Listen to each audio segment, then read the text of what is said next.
are like their songs that were like kind of an accident or that weren't even supposed to be like a whole song. Like This Town actually was, the initial idea of it was to be like an intro for the record. Mm-hmm.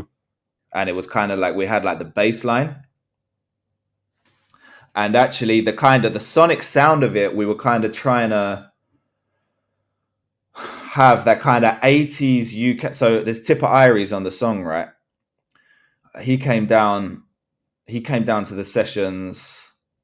We'd known him for a couple of years. We'd actually been to Thailand with Tippa a couple of years before that album.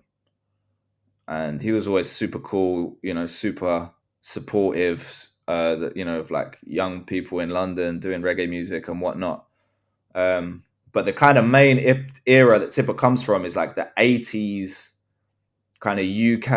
They called it like the UK bubblers, and that's kind of like the 80s like digital kind of dancehall kind of era, like before the like mid 80s, like before the kind of like when you think dancehall and you think of like the boom boom cat that Jamaica started doing in like the late 80s, early 90s. It was kind of still like structurally like reggae, but it's like a bit more like synth based and the kind of like Casio keyboards and stuff like that. Yeah, that's why you kind of we have like kind of like squelchy kind of bass sound in that song and stuff. That's like, and I guess like the synth keys and stuff. Yeah, we were kind of doing that. And so then when Tippa comes on the song now, and it's like, we were almost with This Town trying to pay tribute to like him and Horseman's like era of when they were young in the 80s. So that's the kind of This Town vibe, and the fact that it's about London as well, and like kind of there's like a few lyrics where we kind of like or I sort of like talk about like the music, loving the music from from before our own time. You know what I mean? Sure. Yeah. Yeah. So this Town was kind of that, that was kind of the influence there is that kind of 80s like bubblers, green sleeves kind of sound. Other than Tippa, who were the kind of the main names from that era? So Tippa was part of Saxon Sound System, which is like a very, very influential sound system from South London. They all playing out now, man. Like that's a legendary sound. But at the time, he was. They had like a crew of MCs on the sound. So you had like Tippa Irie, you had Daddy Colonel, Sandy, Rusty, Papa Levi. He actually had some big success. Papa Levi, I actually believe, was the first British reggae MC to get #1 in Jamaica. Ooh, okay. He has a song called "Me God, Me King." Like, you guys should look that up. It's a pretty big song. So those guys were kind of all like were on the sound, influencing each other, and they actually really started the kind of fast chat style that you kind of, it's like a precursor to like the jungle and grime MCing. And actually it was probably like I said with like the Levi #1, those guys is probably like the first time you were getting like a British sound influence in Jamaica. Like those guys, like after Tippa and Levi and Daddy Colonel and those guys, when they started going over to Jamaica and like playing with like King Jammies and stuff, that's when you started to see the Jamaican MCs start to do the like the kind of more fast style. Like before that, like the Jamaican dancehall stuff was a lot more like off the back of like Yellow Man and Brigadier Jerry and those guys, and it's a bit more like bada sana mana mana na. You know what I mean? They weren't doing like the 100-mile-an-hour lyrics.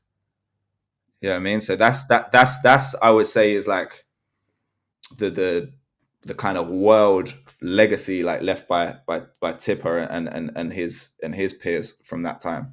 Yeah, it's a pretty unique thing actually. So you have an earlier song called Rat-a-Tat from like 2012.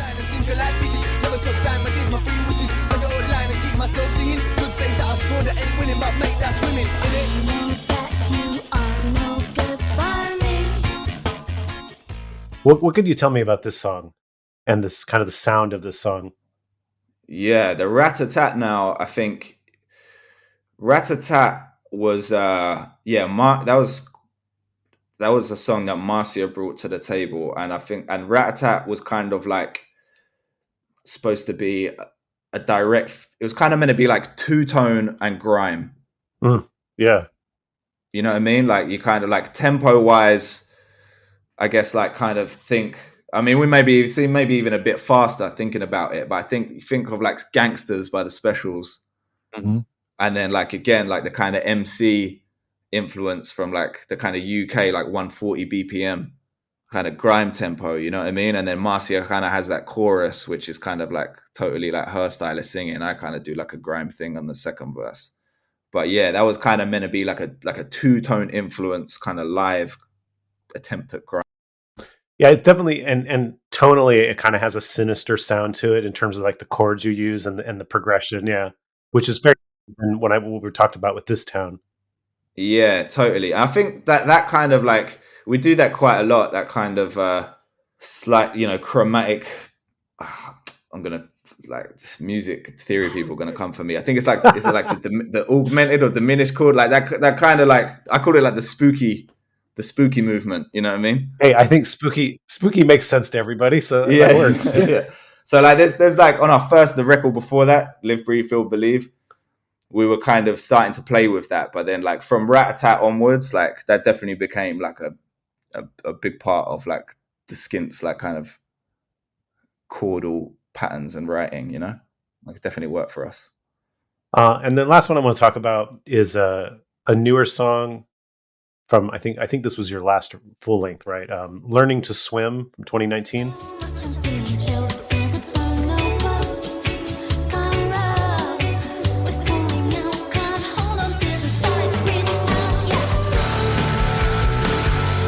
What can you tell us about that song? There's definitely a sunny vibe to it, but then it has like a kind of a rock punk section too that maybe is a little unexpected. Yeah, man. I guess like that was Marcia. We sort of kind of have this like lovers rock kind of thing in the verses, and then I guess it was just like she just had this like big riff in drop D, and then like she was always like playing the guitar.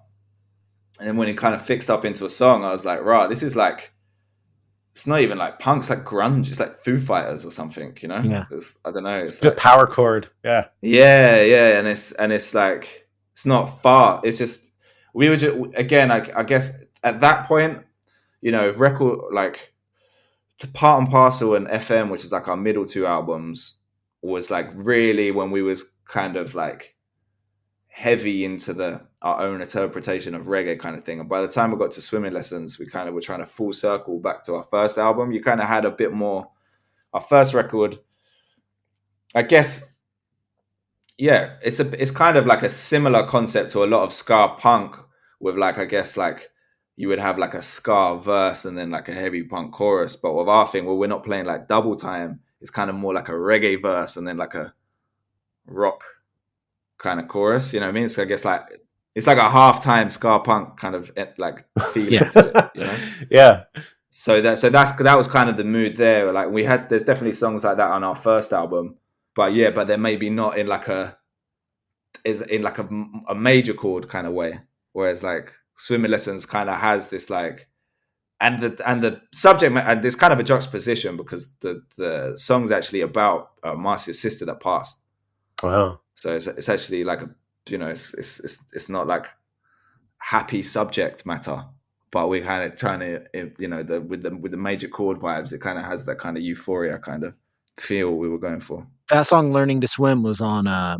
We had house music during the Bad Time Records tour, and that was one of the songs that was on the house music. So every night when it would pop on, I was like, "Oh, the song rips!" And then somebody's like, "Yeah, that's the Skints." Oh, sick, man! Thanks. Yeah, it was a risk because that was like the first tune we did out the gate as well. And I remember like I actually played, I'm not going to say who, I played it to someone ahead of time. He's like actually a promoter in the UK that like works in the space quite a lot. And he's like, I like it, but there's no chorus. And I was like, nah, dude, it's just the riff. You just got to rock out. Watch when we play it live, and then you know what I mean, you play, it's like I feel like the tune definitely makes sense in the live show for sure. But yeah, sometimes the chorus is just a riff. Do you know what I mean? That's what it is, bro.